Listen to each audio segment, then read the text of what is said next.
Bismillahirrahmanirrahim. Assalamualaikum warahmatullahi wabarakatuh. Waalaikumsalam Bismillahirrahmanirrahim. Wassalatu wassalamu ala Rasulillah Sayyidina Maulana Muhammad bin Abdullah wa ala alihi wa sahbihi wa mawalah la hawla wa la quwwata illa billah wa qala rabbi shrah li sadri wa yassir li amri wa hlul 'uqdatam min lisani yafqahu qawli. Hadirin saya hormati, Bismillahirrahmanirrahim. Kita mulai ngaji kita, kitab Risalatul Mu'awanah. Pada kesempatan ini kita sampai pada bab tentang tawadhu, rendah hati.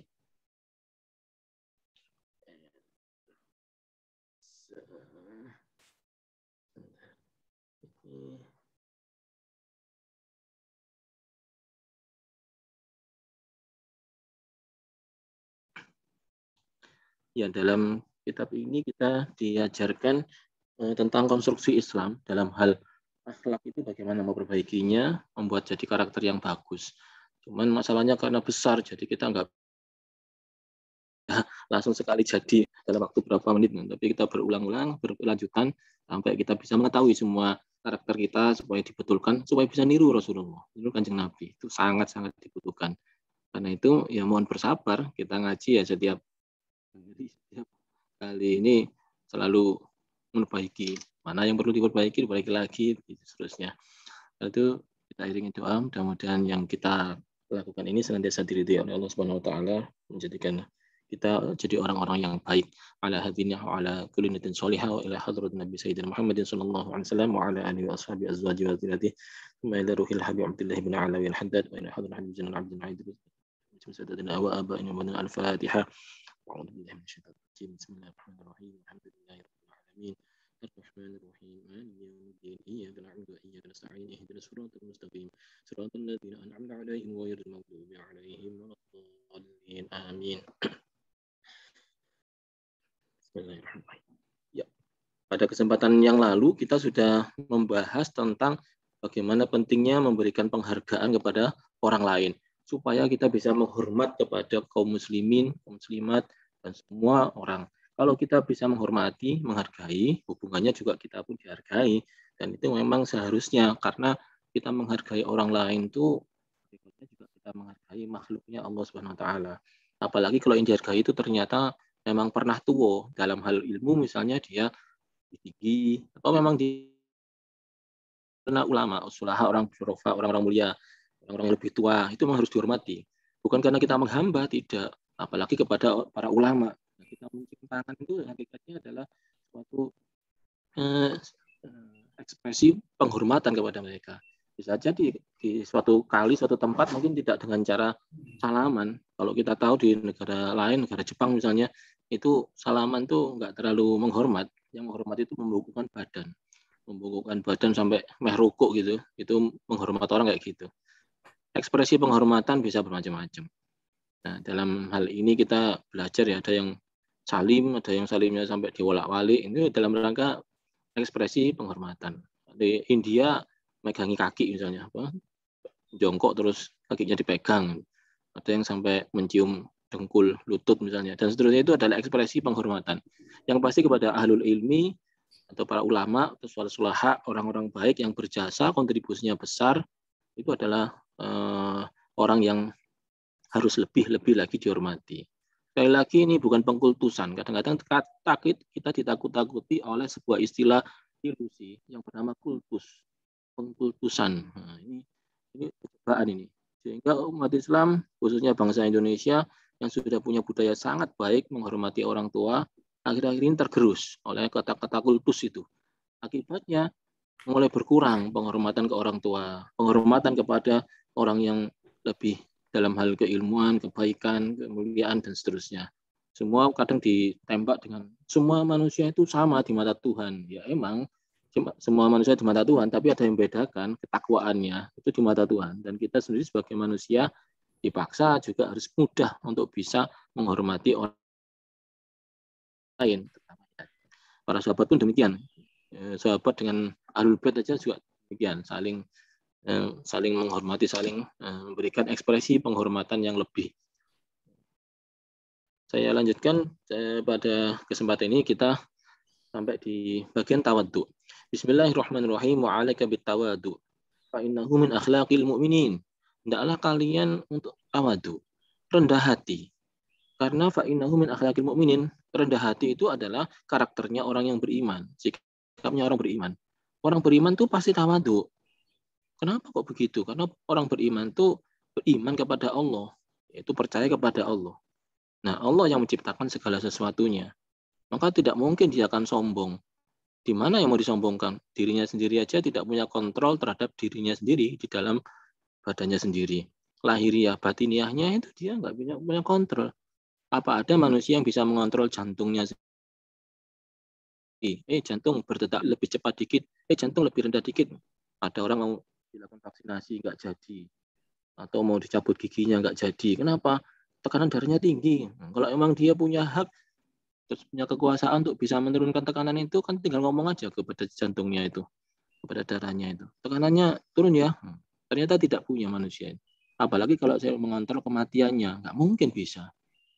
Ayo, kamu jangan mati dulu. Ini masih ada waktu yang harus saya, ini ada kerjaan yang belum selesai. Nggak bisa. Ada waktu yang mati, ya mati aja. Itu baru dalam dirinya sendiri, belum yang di luar dirinya sendiri. Jadi dalam dirinya sendiri tidak selesai, luar dirinya sendiri nggak selesai, kontrol emosi juga sulit kita itu. Coba jangan nangis, coba jangan marah, coba jangan.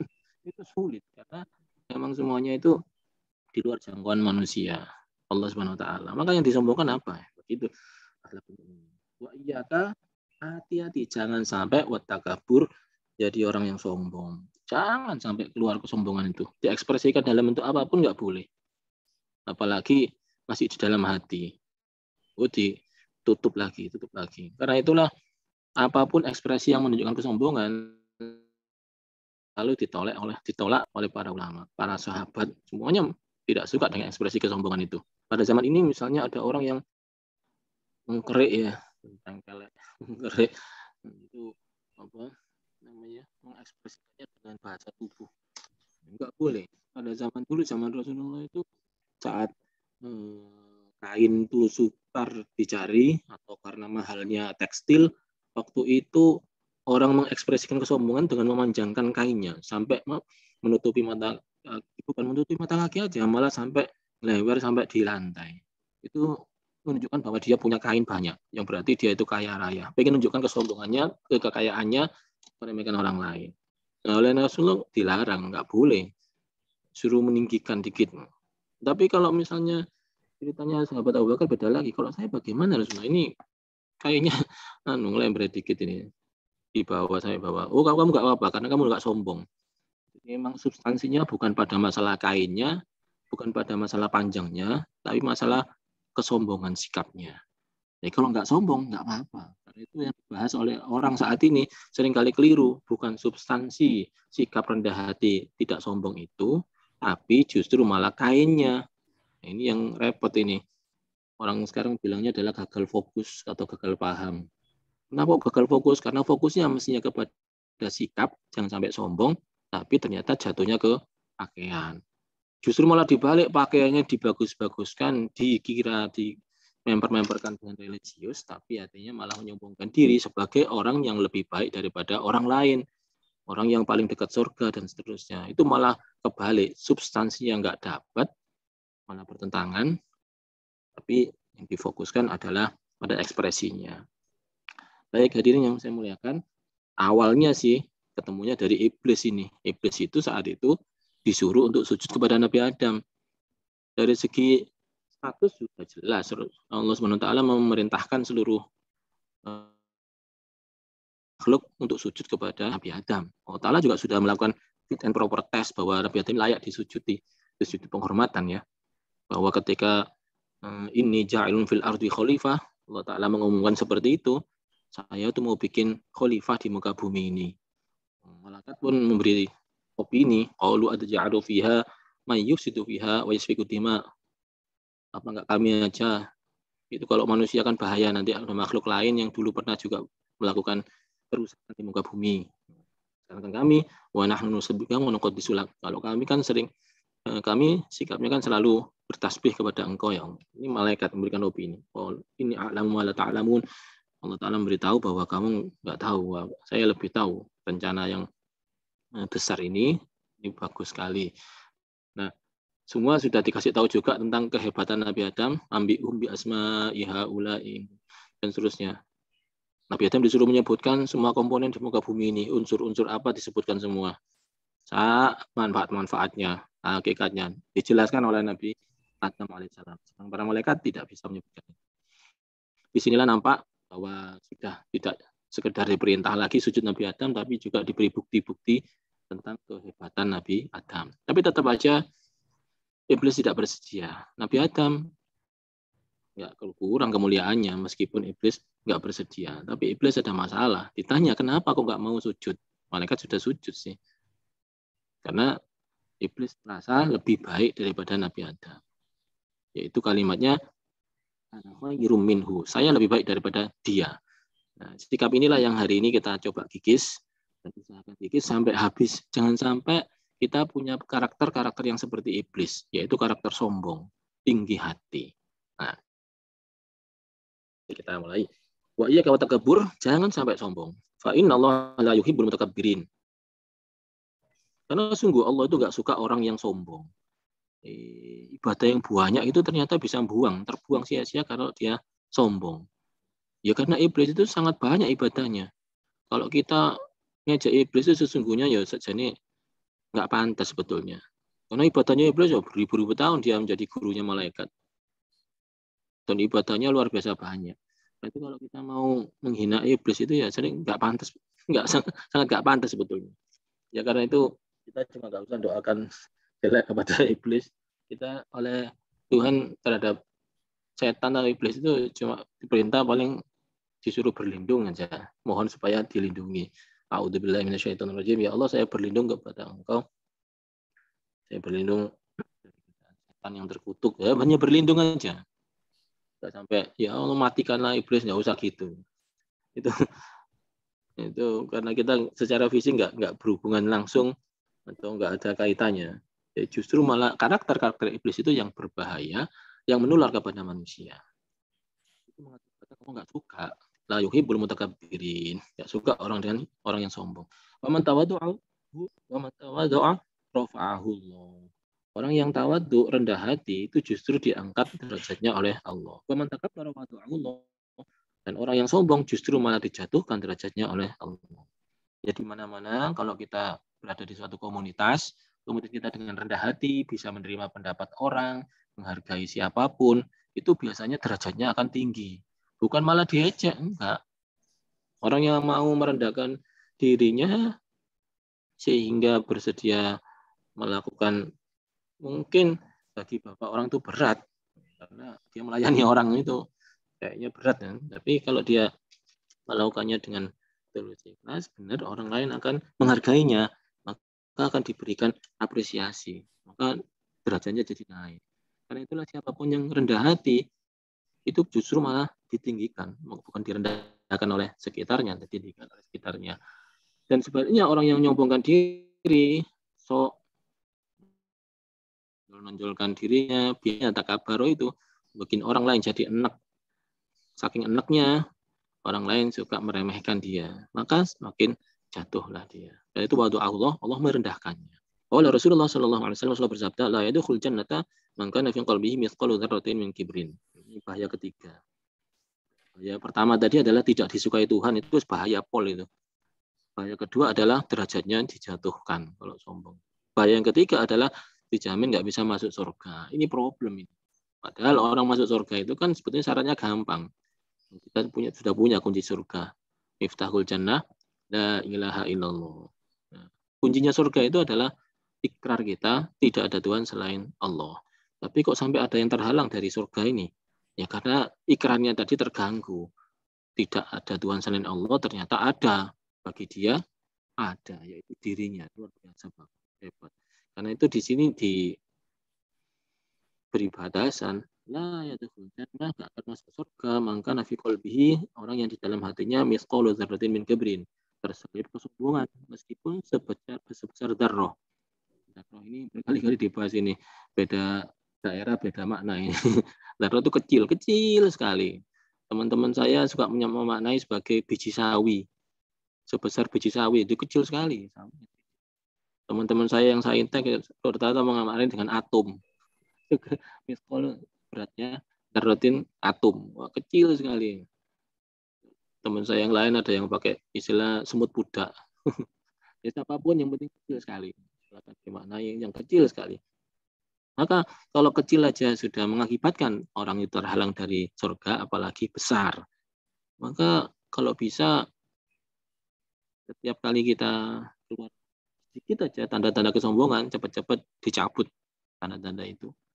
Karena nanti kalau kita biarkan berlarut-larut, maka akan menjadi kebohongan yang besar, kesombongan yang besar, akhirnya terbiasa jadi sombong.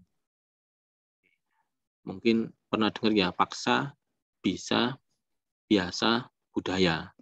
Jadi memang kalau ada karakter sedikit aja terbiasa sombong, nah itu harus gara-gara dipaksa untuk turun.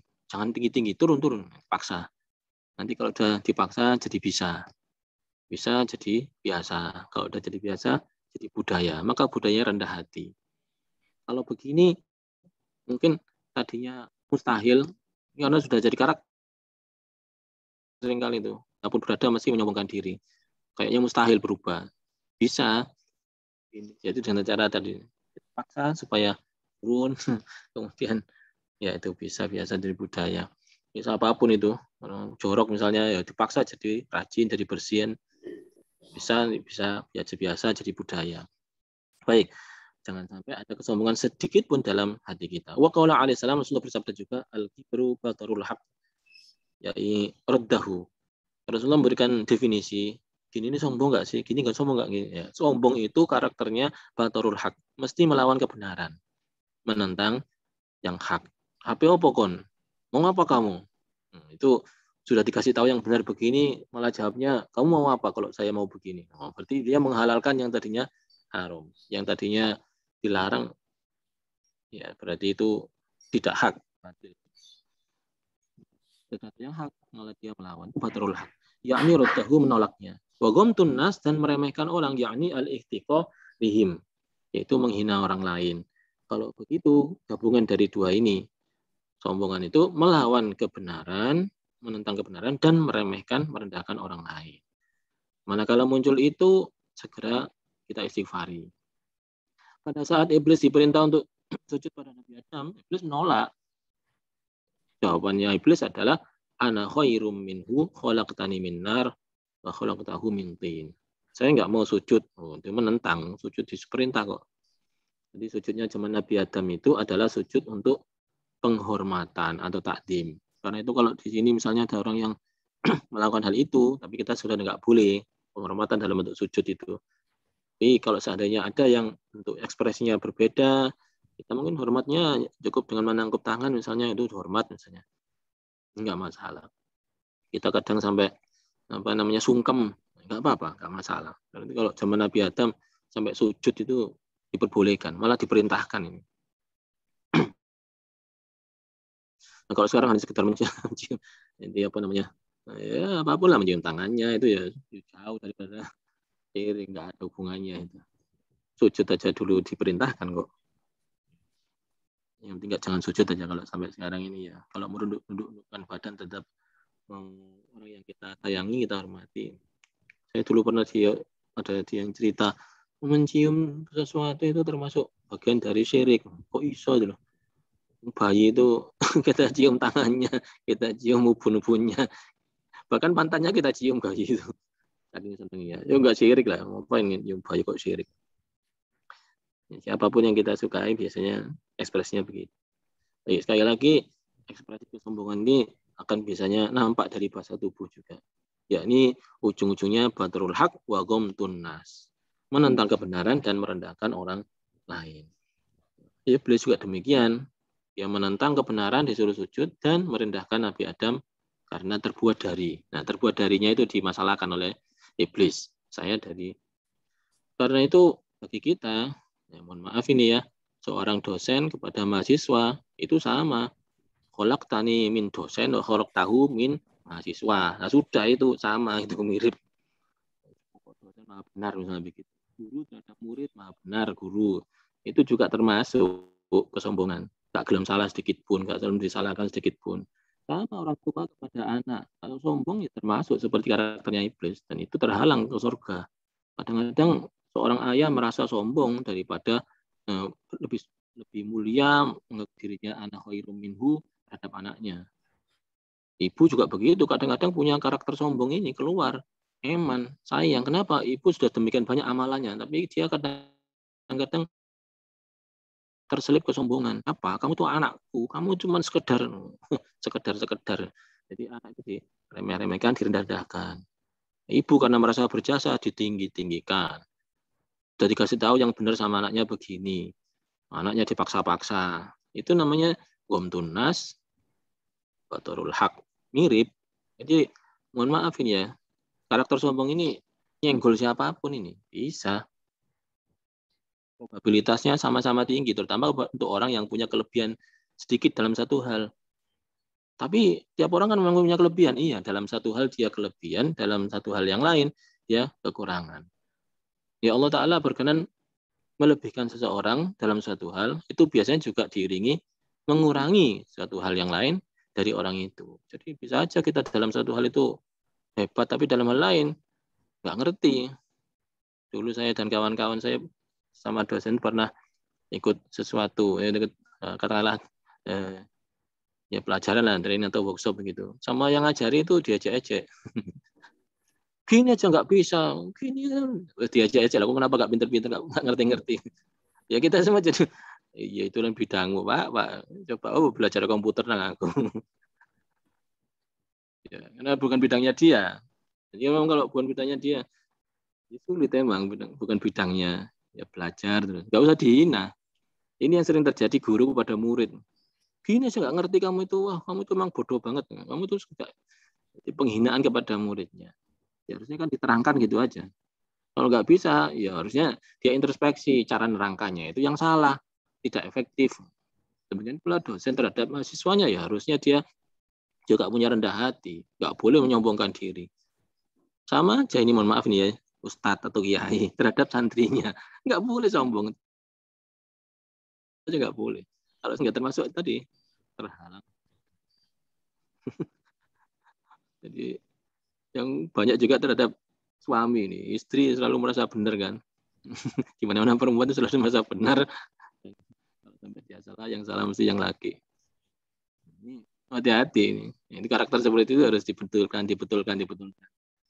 Laki juga gitu, selalu merasa lebih unggul karena dia punya kekuatan ekonomi yang jadi penopang punggung keluarga, tulang punggung keluarga, dan kekuatan ya dari segi fisik. Nah, biasanya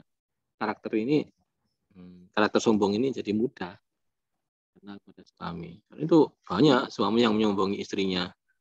Kamu itu nggak ngapa-ngapain, kamu itu tidak melakukan apa-apa, nggak punya kontribusi apapun. Oh, sombong, merendahkan istrinya. Ya sombong itu. Suami yang kayak gitu walaupun dia amal ibadahnya banyak ya masih ada karakter sombongnya itu terhalang lah, ada dakhul jannah tadi.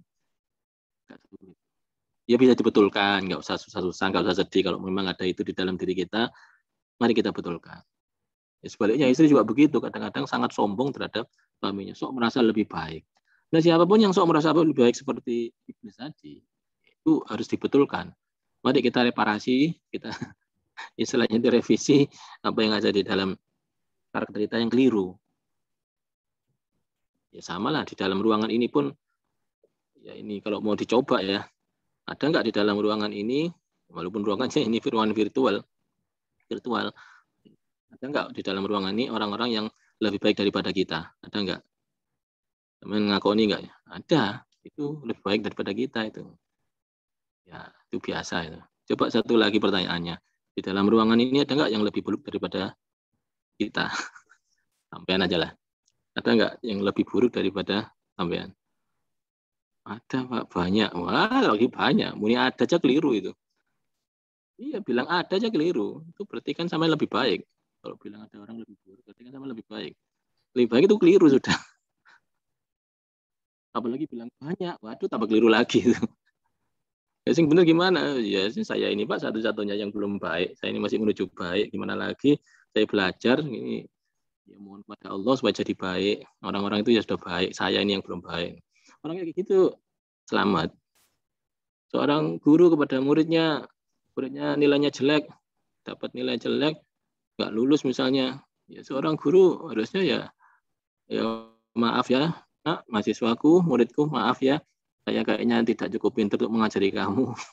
Saya harusnya belajar lagi gimana caranya ngajari kamu. Bukan karena muridnya dibodoh-bodohi, ya itu.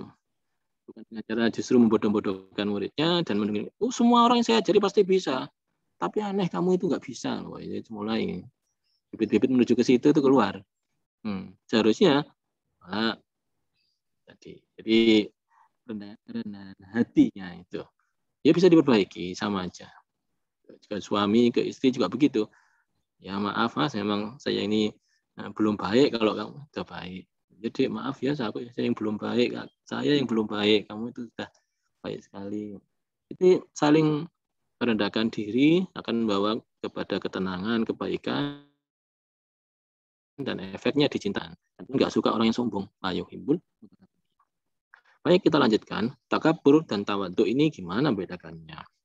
Ya, intinya di sini ada sebuah penilaian. Orang sombong itu menilai dengan nilai sangat tinggi terhadap dirinya dan menilai dengan penilaian rendah terhadap orang lain. Wa man nadhara ila nafsihi bi aini ta'zim, kalau memandang kepada dirinya itu dengan pandangan yang ta'zim, penuh penghormatan, penghargaan, wa ila ghairihi bi ainil istisghar. Kalau kepada orang lain dengan pandangan yang merendahkan. Sohiro kan kecil ya, mengecilkan. Fahuwa minal mutakabbirin, itu di antara tandanya orang takabur. Mungkin subuh-subuh ini bangun, langsung keluar rumah, mau ke masjid, perjalanan di tengah jalan mungkin hanya berapa meter, tapi selama perjalanan kok sepi ya, nggak ada orang-orang yang sholat subuh ini.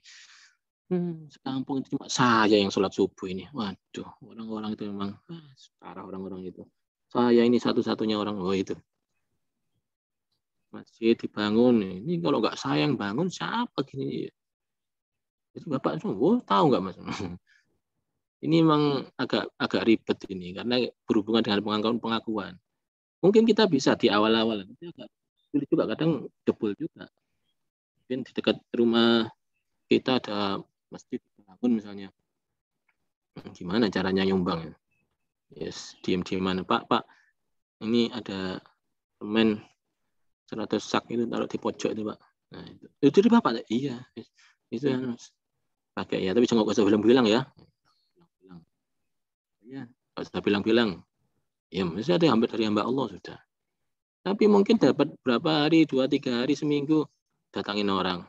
Sama itu rumah dekat masjid tuh, kok ya nyumbang, diem aja. Dari tadi nggak ada namanya kayaknya, nggak nyumbang. Yus doakan ya, saya bisa nyumbang. Masih kuat kan? Udah berapa, diomongin lagi sama seminggu. Yuk jangan cuma insya Allah, toh ya sumbangan lah. Gimana, jebol nggak itu? Ya jebol.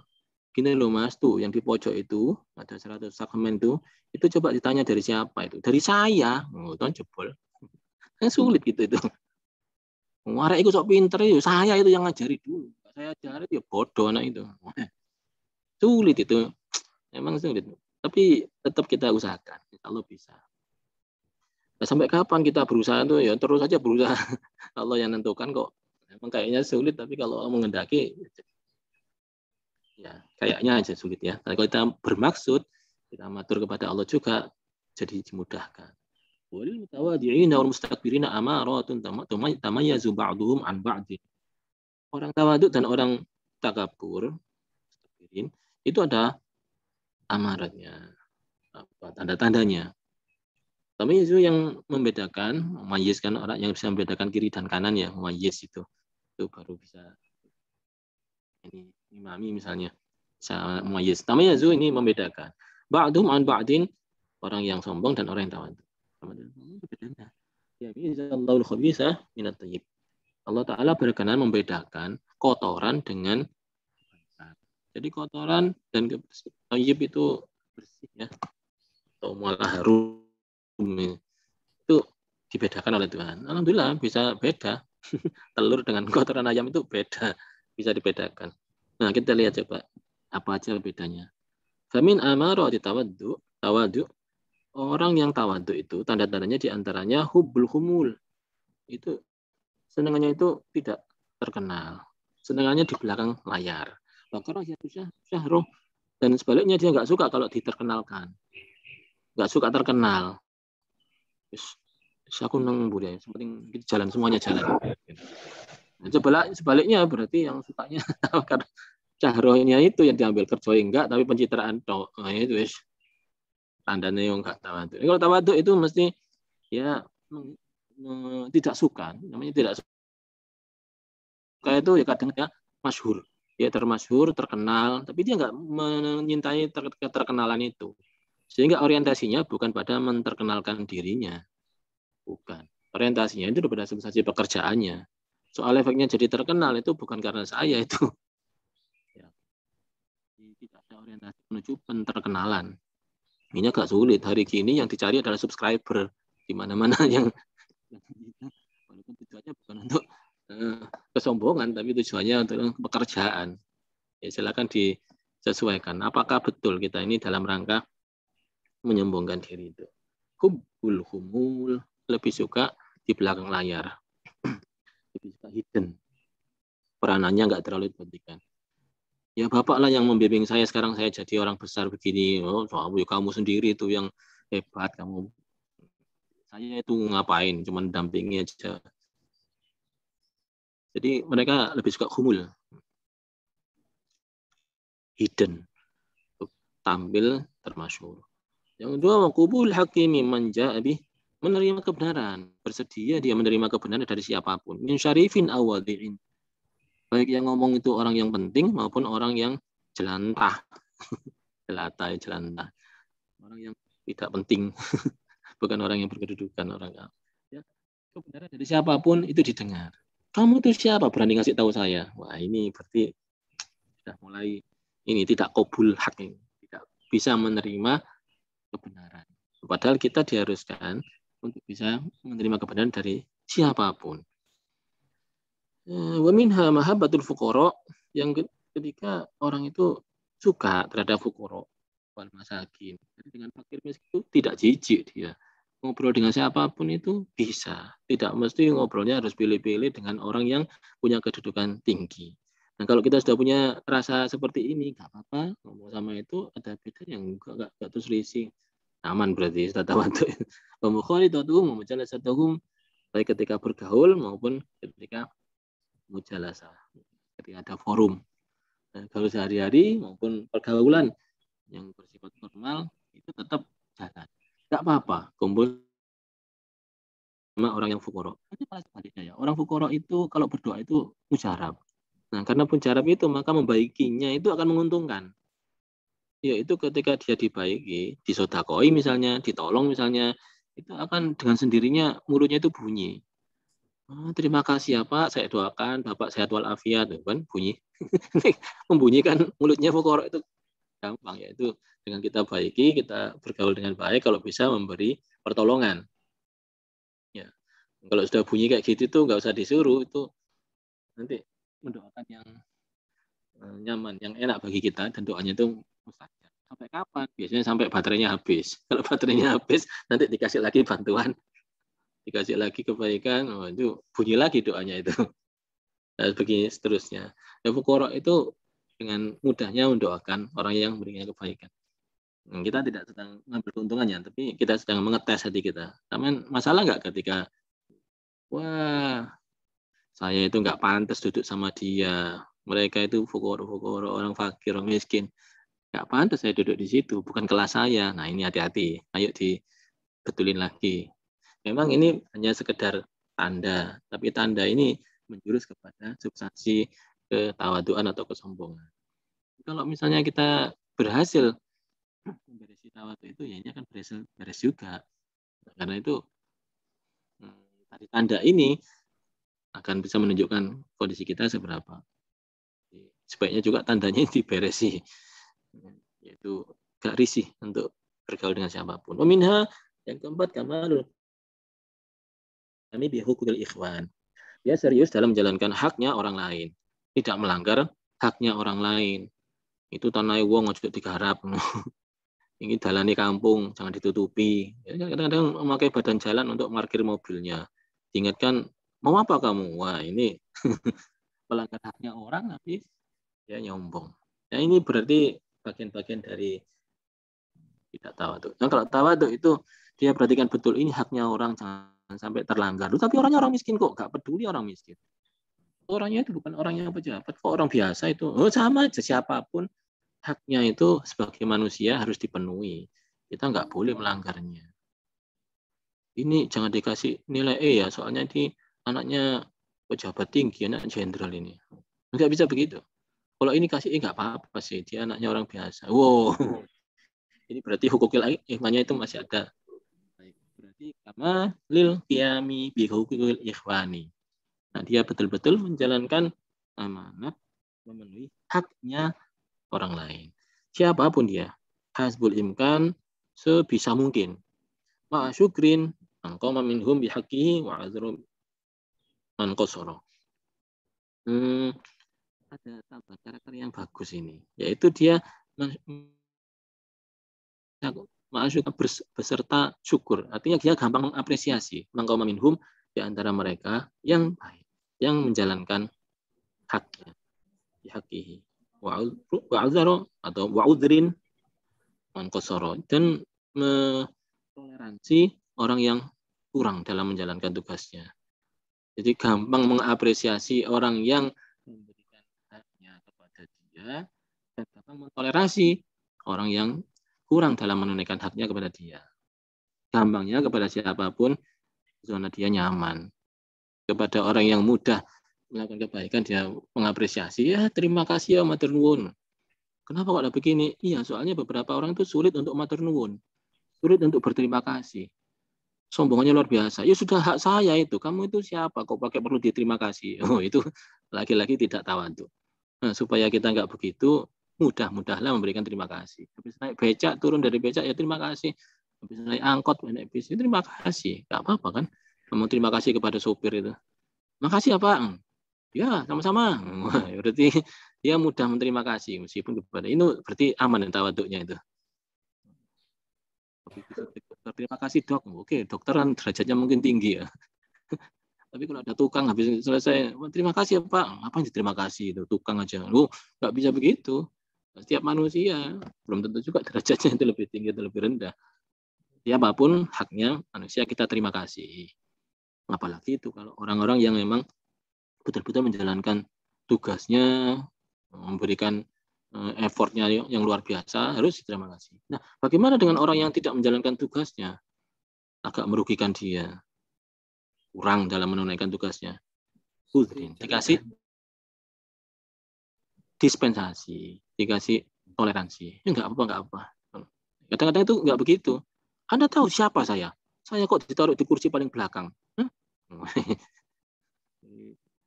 Saya masih ingat zamannya Mbah Kiai Sahl Mahfud itu. Oke, beliau ketua umum MUI, Rois Am PBNU, orang paling ngerti fikih se-Indonesia lah istilahnya itu. Beliau waktu itu belum menjadi Rois Am. Nah, suatu ketika ada acara, ternyata oleh staf keamanan, Banser gitu, itu belum pada kenal sih para Bansernya itu, sehingga ketika beliau datang dipersilakan duduk. Duduknya di mana? Di tempat peserta, tempat undangan.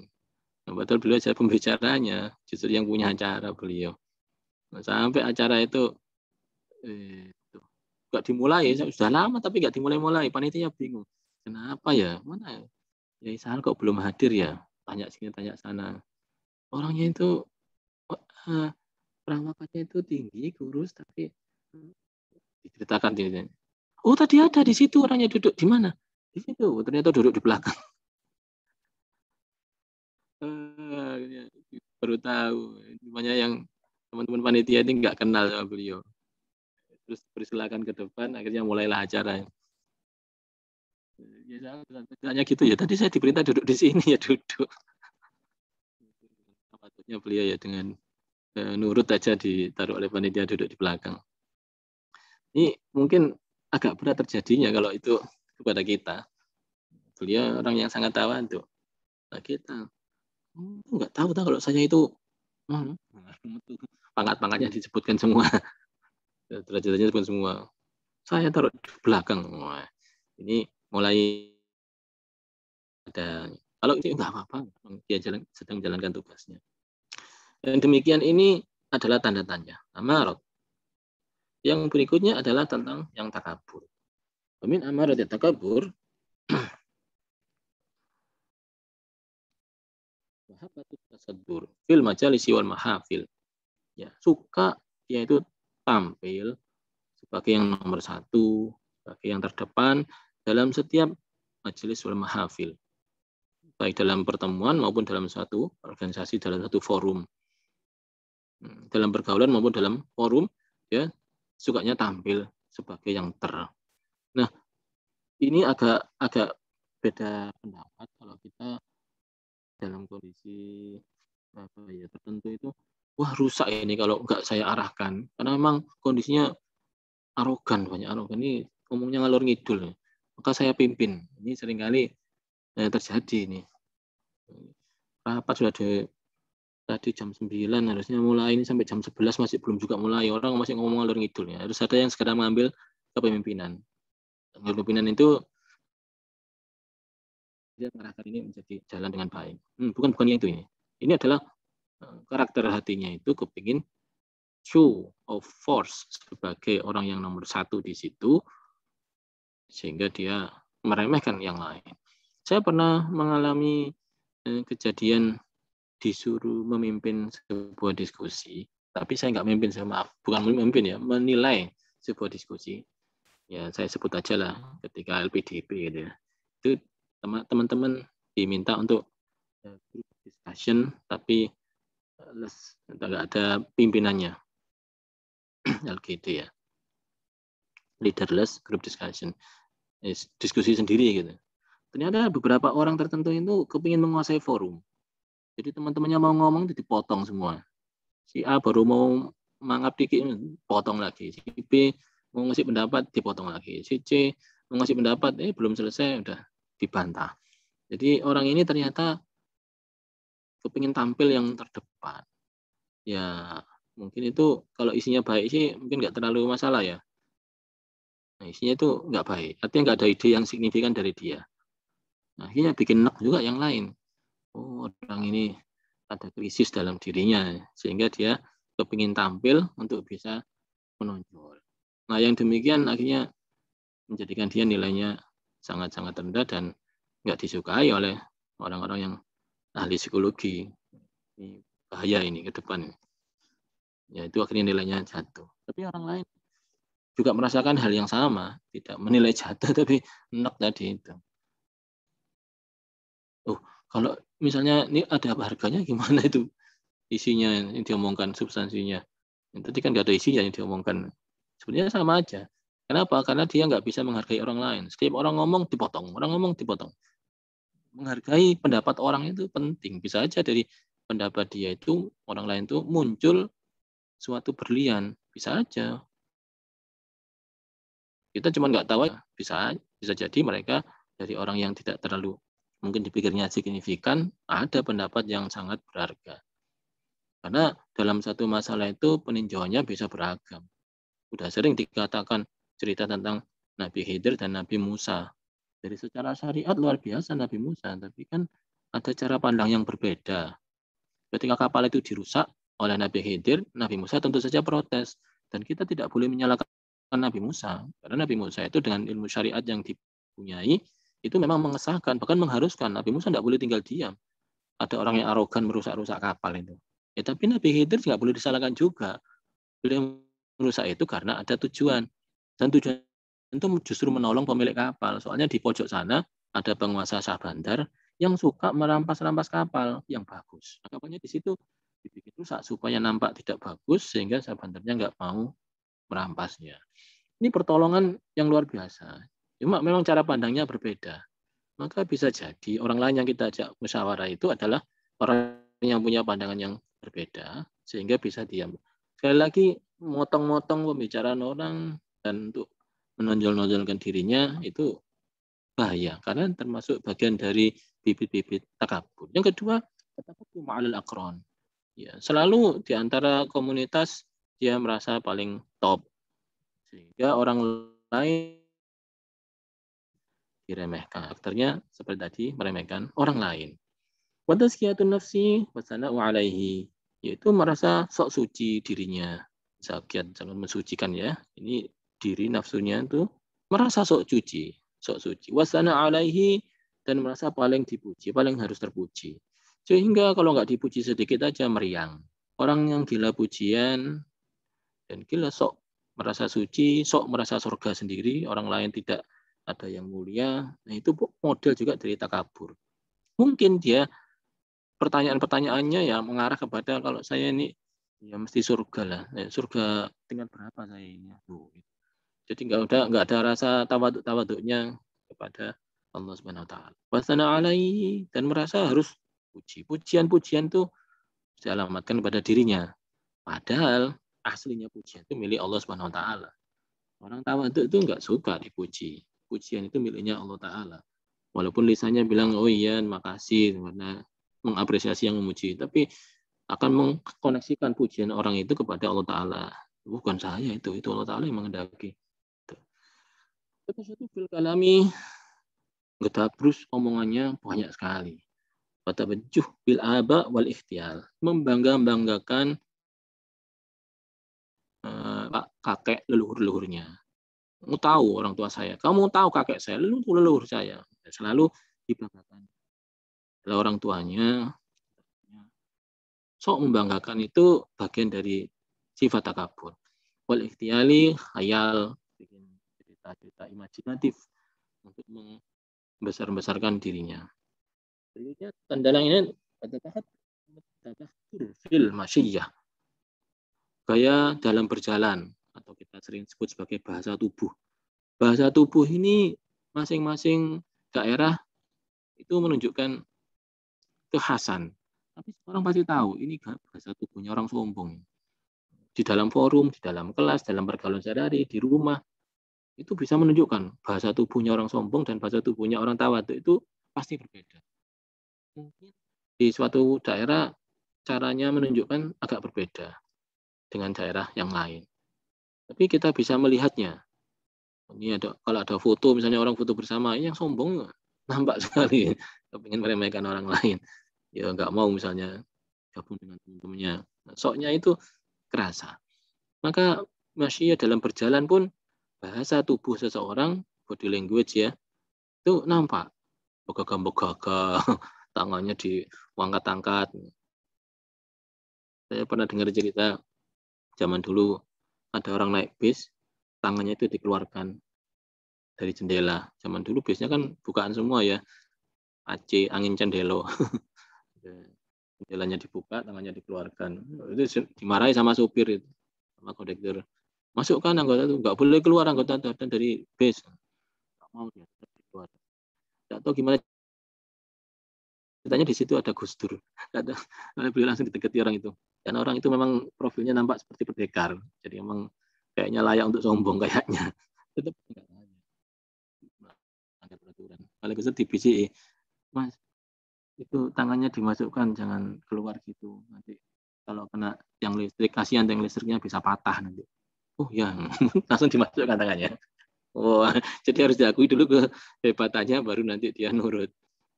Kan supir nggak mau, masukkan tangan. Bahaya, nggak. Pasok. Tapi kalau udah Gus Dur yang ngasih tahu, itu kalau tanganmu di luar, nyampluk kena tiang listriknya bisa patah kena tanganmu. Wah, baru dia ngakui. Oh iya, berarti dimasukkan. Dan kesombongan yang model-model seperti ini, bahasa tubuh seperti ini, banyak terjadi di masyarakat. Jangan sampai kita segera diobati. Wa tarkul wafa bi huquqil ikhwan ma'a talibatihim bil huquq. Dia itu kurang dalam menunaikan haknya orang lain, tapi dia minta haknya sendiri dipenuhi.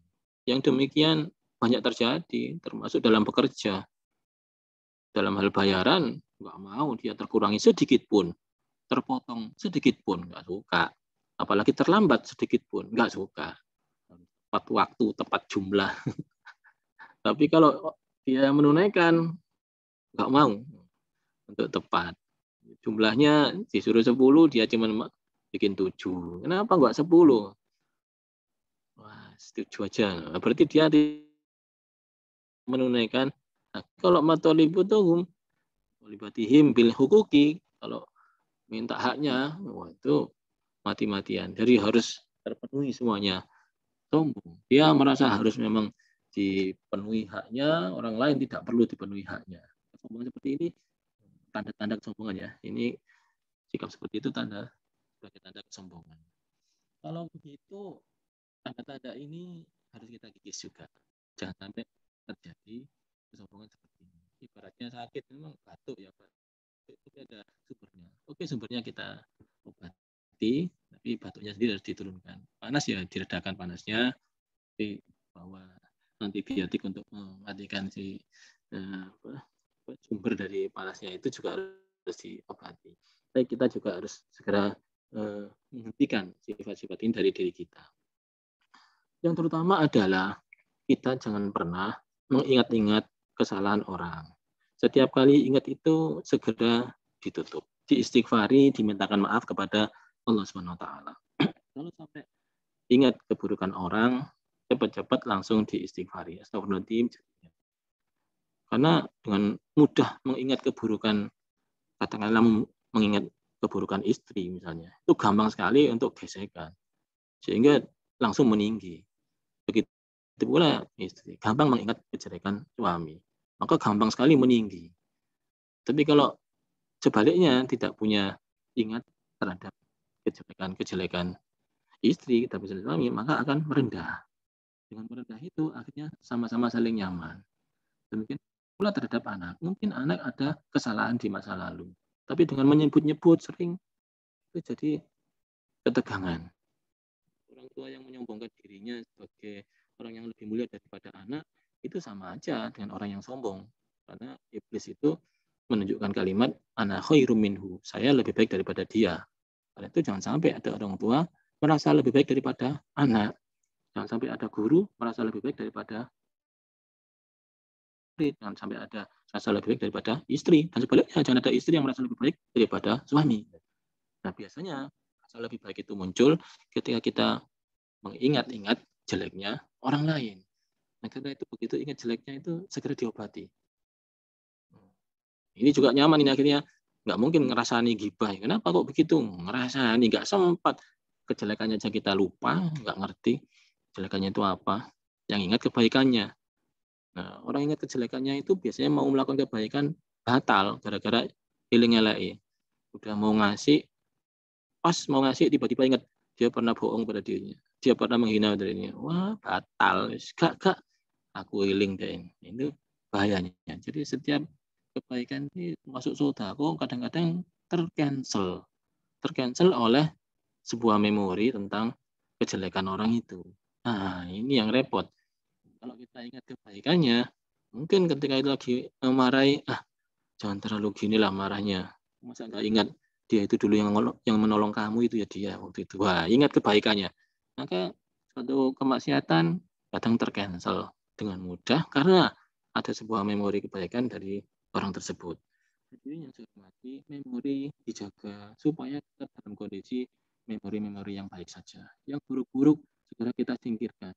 Karena orang itu mesti ada kebaikannya, ada keburukannya. Baik toh enggak, buruk toh enggak. Mesti ada orang yang baik itu ada keburukannya. Orang yang buruk itu mesti ada kebaikannya.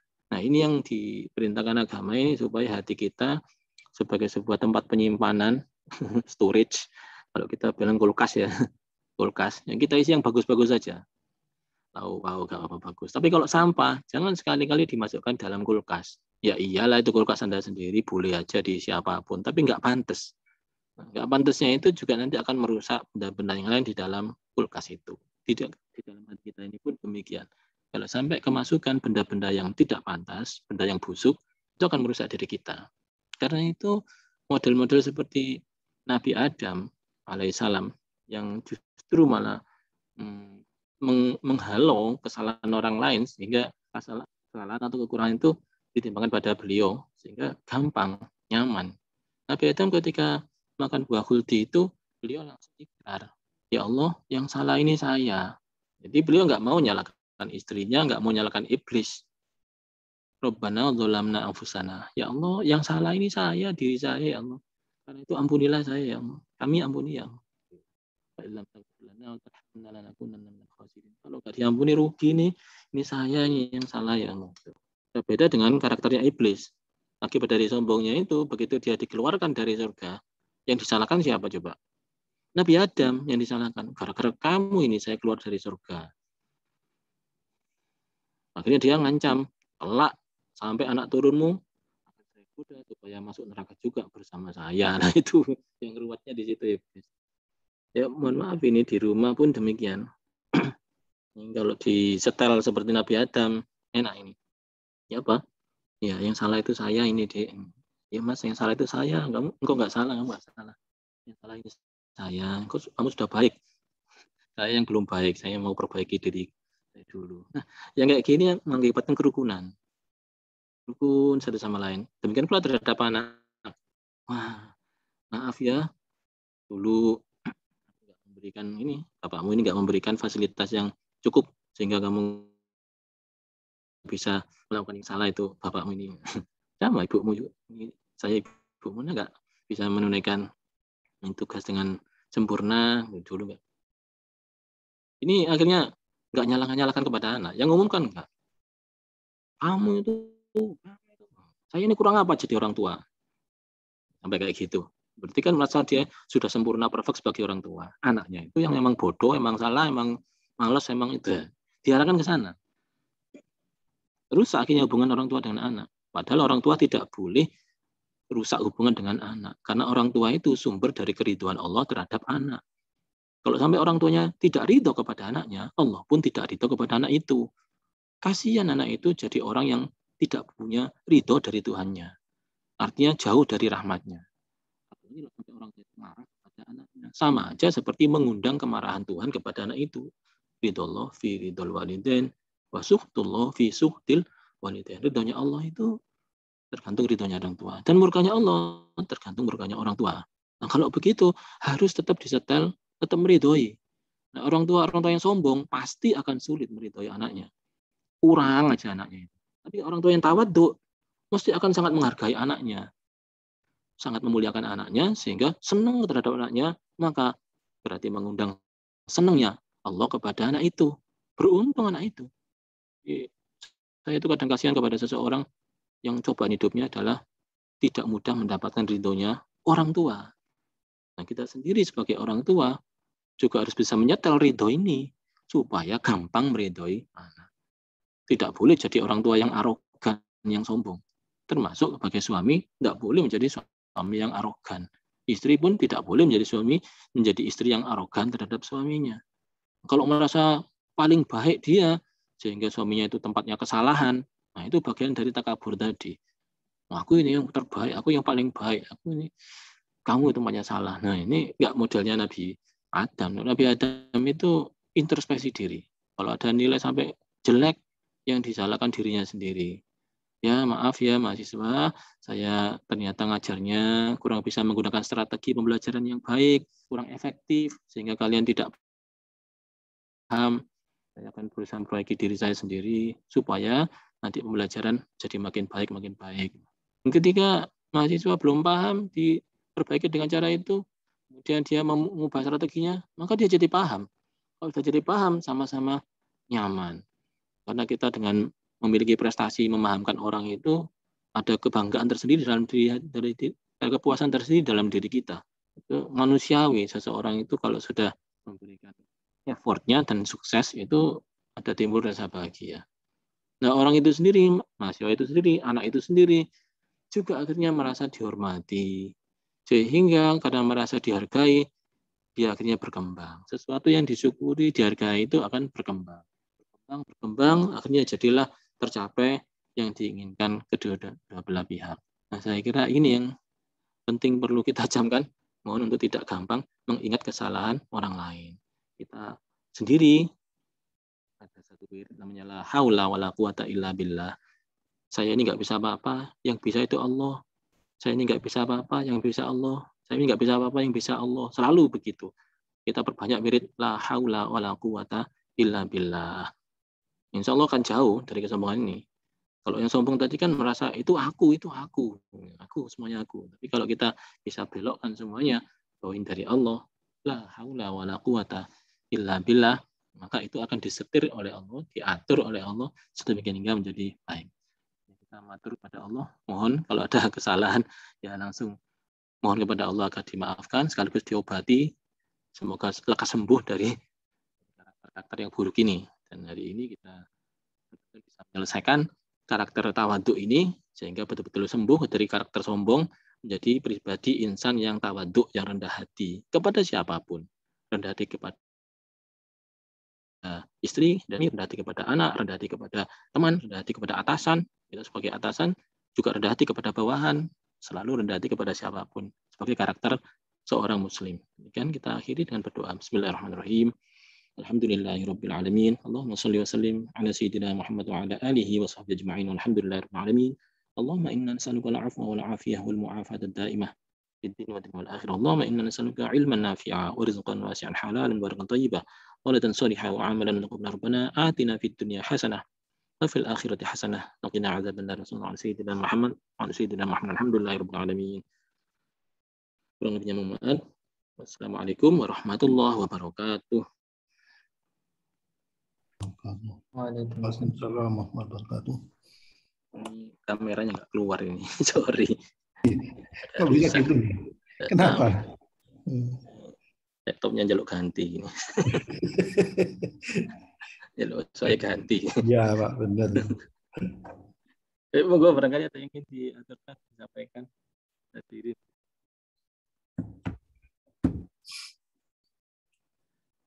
Ada waktu beberapa menit. Barangkali ada yang ingin disampaikan. Tanyakan. Mas Ghazali, ini sudah mulai dah? Visanya nih masih belum ya? Tapi sudah ada beberapa yang bisa masuk. Ada yang tembus ya? Okay. Oh, yes. Oke, kita tembus juga tadi ini. Oke, terima kasih. Izin berkomentar Pak Kiai. Silakan Mas Ghazali. Assalamualaikum warahmatullahi wabarakatuh. Waalaikumsalam warahmatullahi wabarakatuh. Tema yang sangat menarik pagi hari ini tentang kriteria tawaduk dan takabur. Seringkali kalau kita di teman-teman Nahdliyin itu memang tawaduknya bisa kita lihat ketika misalnya ditunjuk jadi imam atau jadi pimpin acara, seringkali ada monggo. Nah, ini sebenarnya akan hilang sendiri ketika beberapa kali melakukan pertemuan dengan orang yang sama sehingga kualitasnya mungkin nanti bisa diketahui. Tapi masalahnya kadang kalau pertemuannya hanya sekali, 2 kali, jadi kita tidak tahu kualitas keilmuan seseorang seperti apa. Ternyata setelah tampil, kok rasanya kita tidak lebih gimana ya, khawatir. Artinya kita mungkin kita ya bisa ya, itu. Seperti itu. Ya, bisa mengatasi. Masalahnya kan begini Pak Kiai. Kadang kalau kita di tengah-tengah masyarakat yang heterogen itu, nah kita kalau nggak mengambil tempat ini gitu kan, nanti orang-orang jahat semuanya sekali gitu kan, orang-orang malah mengenalnya oh sosok ini yang tepat untuk menjadi panutan, padahal sebenarnya secara keilmuan kita mungkin bisa menampilkan juga lebih dari mereka-mereka. Mohon komentarnya Pak Kiai. Baik, terima kasih. Betul sekali ini. Ini di antara teman-teman kita yang baik ini punya penyakit yang itu. Tawaduknya itu agak salah arah. Salah arahnya itu di saat melihat umat dipimpin oleh orang-orang dolim, kita juga karena tawaduk lebih memilih untuk uzlah. Uzlah dalam arti fisik itu pindah tempat. Uzlah dalam arti fisik itu berarti tidak mau tampil. Nah, tidak mau tampil ini agak problem. Suatu saat di dalam kitab saya pernah ngaji di Minhajul Abidin Imam Ghazali. Imam Ghazali itu cerita Ini disarai juga oleh Mbah Ihsan, Syekh Ihsan dari Jakarta ya, dengan kitab Sirajul Thalibin itu ceritanya panjang, cukup panjang. Salah satunya cerita tentang seseorang yang sudah memilih uzlah tadi. Maka beliau ingin orang itu, wahai pemakan rumput, karena makannya itu saking uzlahnya sehingga makanannya itu cuma dari rumput-rumputan. Kamu ternyata membiarkan umatnya Rasulullah dipimpin oleh orang-orang yang ahli bid'ah, orang-orang yang suka mencampur adukan, yang suka menyelewengkan agama, mengatasnamakan agama, sehingga umat jadi rusak sekarang ini. Itu. Jadi rupanya beliau yang alim ini lebih memilih zona nyamannya, tidak usah tampil sebagai pemimpin. Nah, yang demikian ini berbahaya bagi kehidupan umat manusia. Ya, teman-teman yang ahli, yang punya karakter orang baik, yang punya jiwa kepemimpinan baik, yang punya jaringan lebih baik, mereka kadang-kadang lebih memilih uzlah. Kenapa? Karena dia tidak ingin disebut sebagai sombong. Nah, padahal sombong di sini ada kata-kata di batorul haq wa gomtun nas. Batorul haq ini adalah menentang kebenaran yang hak, diiringi gomtun nas, meremehkan, menghina orang lain. Nah, di sini kita tidak sedang meremehkan atau menghina orang dan tidak sedang menentang kebenaran. Apalagi kalau jabatan itu memang sangat vital bagi umat manusia. Setidaknya umat manusia di area itu. Nah, kalau sudah demikian, maka udah jadi kewajiban ini. Nah, yang repot di samping mereka alasan karena tawaduk, biasanya tawaduknya ini cuma dijadikan alasan-alasan yang apa minor. Alasan mayornya bukan tawaduk, alasan mayornya itu saya ini sibuk, saya lebih banyak yang harus saya kerjakan. Ini yang repot karena itu di Al-Qur'an juga disebutkan itu. Syaghalatna amwaluna wa ahluna. Ketika Rasulullah mengajak jihad fisabilillah, jawaban orang tertentu tadi jawabannya adalah kami sibuk. Nabi, fastaghfir lana. Mohonkan maaf pada Allah ya Nabi. Saya ini enggak sempat karena sibuk dengan harta kami, bisnis saya sibuk juga dengan keluarga saya. Gitu. Allah Ta'ala enggak diterima itu permintaan maafnya itu. Syaghalatna amwaluna, malah disebut itu ngomong tapi nggak ada dasarnya, itu hatinya nggak gitu kok maksudnya, itu biasa aja. Nah, jangan sampai orang-orang yang baik ini punya karakter kasarnya munafik lah itu. Saat berjuang dia tidak mau tampil. Di sini sudah levelnya bukan masalah sombong tidak sombong dia, tapi tidak mau berjuang, tidak mau ngambil risiko.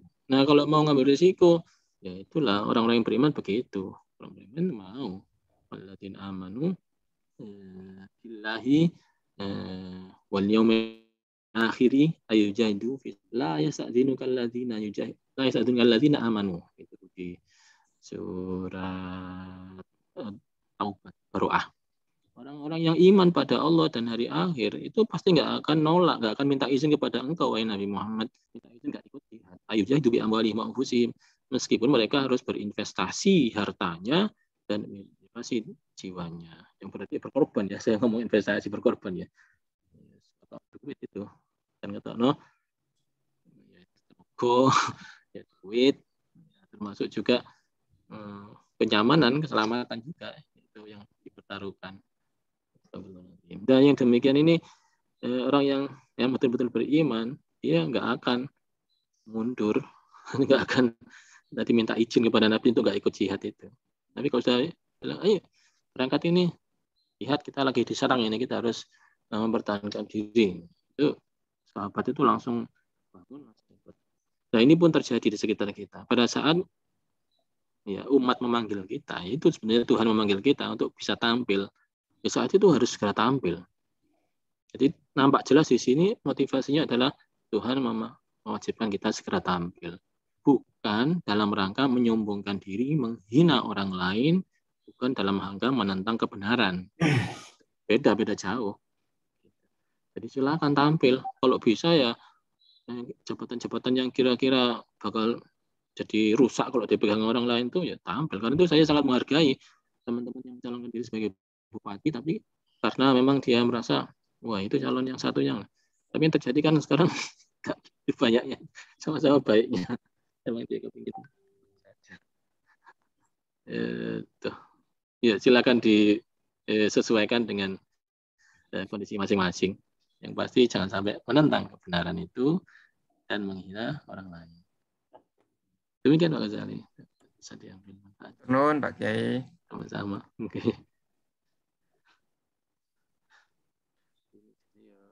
Terus ngeri sih.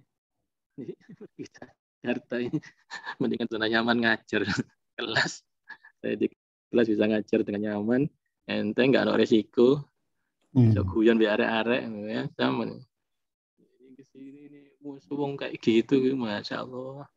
Ngajak kayak gini yang ngajak ini pendel masalah duit negara, ngeri.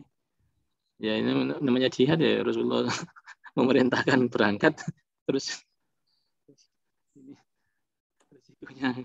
Aduh ya Allah, doakan ya, doakan ya. Saya tiap hari itu ya Allah ini jihad ini.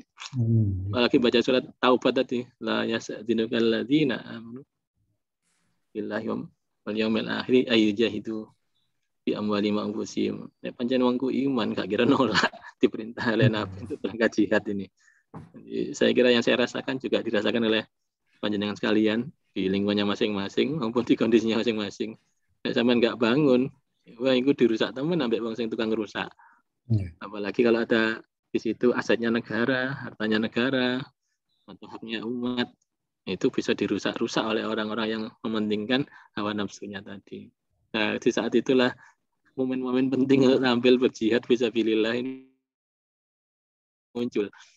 Kita tak boleh tawaduk lalu menghindar dari itu semua.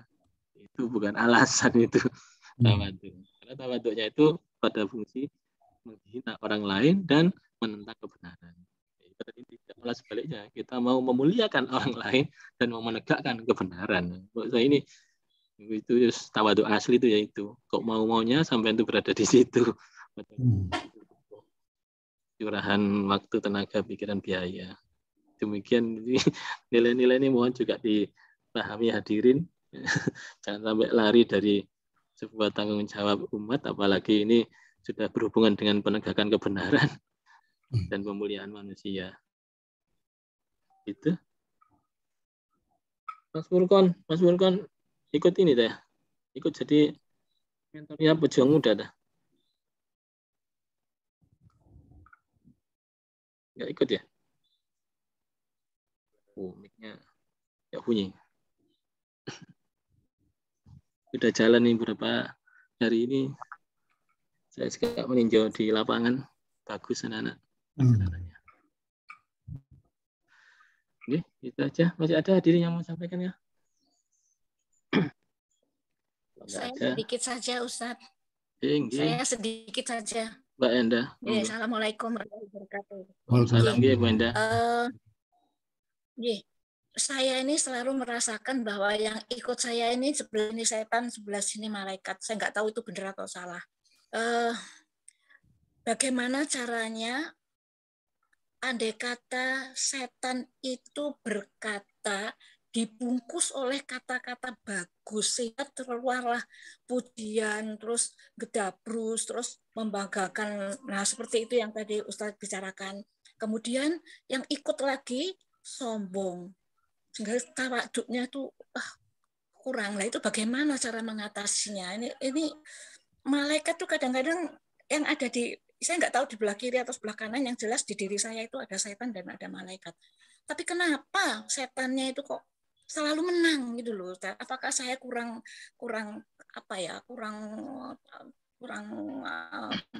jeru lah agamanya gitu? Apakah itu? Ini kurang tajam gitu. Baik, Bu. Oke, siapa aja, Bu? Pasti di sekitar kita ini banyak setan, banyak malaikat juga. Alhamdulillah kok ada yang malaikatnya juga bisa beritahu kita juga. Yang setannya itu kan karena jumlahnya banyak, Bu. Apalagi iblis kan mulai zaman Nabi Adam masih hidup sampai sekarang. Terus punya anak pinak masing-masing juga umurnya panjang-panjang, jadi banyak. Tapi kalau kita sekedar menyalahkan setan, itu kayak lari dari tanggung jawab.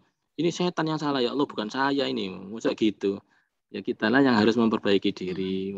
Monggo sambil berdoa, nek gak dongo ini berat ini. Ini kan yang punya hati ini Allah Ta'ala, yang punya diri kita ini Allah Ta'ala. Kita pasrahkan balik kepada Allah Ta'ala. Ya Allah, saya ini kepingin baik, ya Allah, mohon dibantu. Saya ini kepingin bisa tawaduk, mohon dibantu. Saya sudah berusaha keras, tidak mengingat keburukan orang. Tadi sudah disampaikan contoh-contohnya itu. Tidak pernah mengingat keburukan orang lain. Saya ini juga sudah bersedia bergaul dengan siapapun. Saya ini menunjukkan haknya semua orang, yang orang kalangan atas maupun kalangan bawah, semuanya saya penuhi haknya. Saya juga mudah menerima kasih setiap apapun. Dari suami saya, dari anak saya, dari tetangga saya, semua saya hargai. Itu coba dimainkan, kok dimainkan, disampaikan dan dicamkan di kita sudah melakukan itu semua. Ya mohon ya Allah dan tolong gitu kan. Kita bisa berdoa cukup banyak doanya, bisa Rabbana hablana min azwajina wa dzurriyyatina gitu. Rabbana la tuzigh qulubana ba'da idh hadaitana. Kalau surut ya Al-Fatihah itu ada ihdinas siratal mustaqim. Ya Allah berilah hidayah saya, berilah petunjuk gitu kan. Al-Fatihah kan hafal nggih, sak agak apal-apal itu ngopi Al-Fatihah masih hafal ya. Mulai bismillah sampai waladhdallin itu kita camkan. Monggo saya coba baca di Bismillahirrahmanirrahim. Ya Allah, itu nun sewu ya Allah. Alhamdulillahirabbil alamin, matur nuwun ya Allah, terima kasih selama ini saya diberi kesempatan untuk bisa dekat dengan Engkau. Gitu. Alhamdulillahirabbil alamin. Ar-Rahmanirrahim. Engkau sangat belas kasihan ke saya. Aduh, saya sini anak sekali dikasihani, apa-apa jadi nyaman. Maliki yaumiddin. Engkau menguasai sampai hari akhir, nanti sampai ke depan saya titip diri saya ya Allah gitu. Iyyaka na'budu wa iyyaka nasta'in. Aku menyembah ini enggak kepada yang lain, hanya kepada Engkau ya Allah. Nasta'in. Dan kalau aku minta, enggak bisa minta kepada yang lain, hanya minta kepada Engkau. Nasta'in. Iyyaka na'budu wa iyyaka nasta'in. Hanya kepada Engkau saya menyembah, dan kepada Engkau saja saya mohon pertolongan. Ihdinas siratal mustaqim. Tunjukkanlah ya Allah yang benar itu bagaimana, hati saya ini arahkan, jangan sampai saya ngawur. Ihdinas siratal mustaqim, jalan yang lurus. Siratal ladzina an'amta 'alaihim, yaitu jalan seperti yang ditempuh oleh Rasulullah, kanjeng Nabi, jalannya ditempuh oleh para sahabat, para ulama, orang-orang soleh, orang baik itu. Alaihim, engkau berikan nikmat mereka. Ghairil maghdubi, itu matur itu. Oke, dongo aja Bu. Oke. Apakah saya salah kalau saya larinya ke Asmaul Husna gitu? Saya cocok-cocokannya. Ya saya itu yang paling juga yang Hayu, itu saya. Asmaul Husna itu juga tidak hanya untuk dibaca Bu, tapi juga untuk direnungi. Artinya Allah Ta'ala itu maha syukur. Syakur itu artinya maha ngergani wong, itu nerimake. Nah, gampanglah kita nerimake kepada siapapun. Makna-makna yang lain tuh kita tiru, makna-makna Tuhan sebagai hamba kita niru, manut kepada yang kita sikap yang baik. Bu. Nggak usah nyala-nyalakan setan lagi Bu. Setan ini kelakuan. Setan ini sembunyi rokok itu, tapi nggak usah disalah-salahkan sebagai. Tadi Nabi Adam itu kalau mau sebetulnya bisa loh. Ya Allah, saya keluar dari surga, ini kan yang salah setan, bukan saya ya Allah. Setan goda saya tadi, saya disuruh makan buah kulti. Tapi Nabi Adam tidak gitu.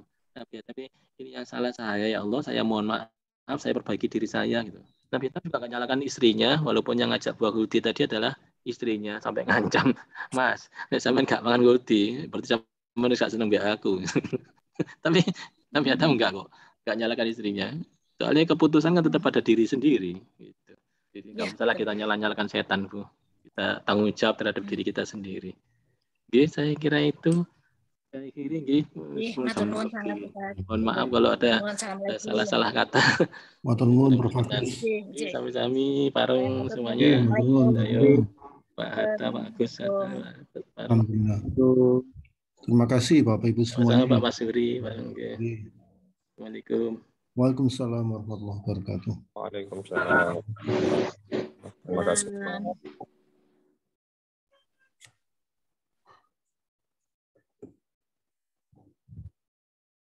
Bisa di-close Mas Amri, monggo di-close.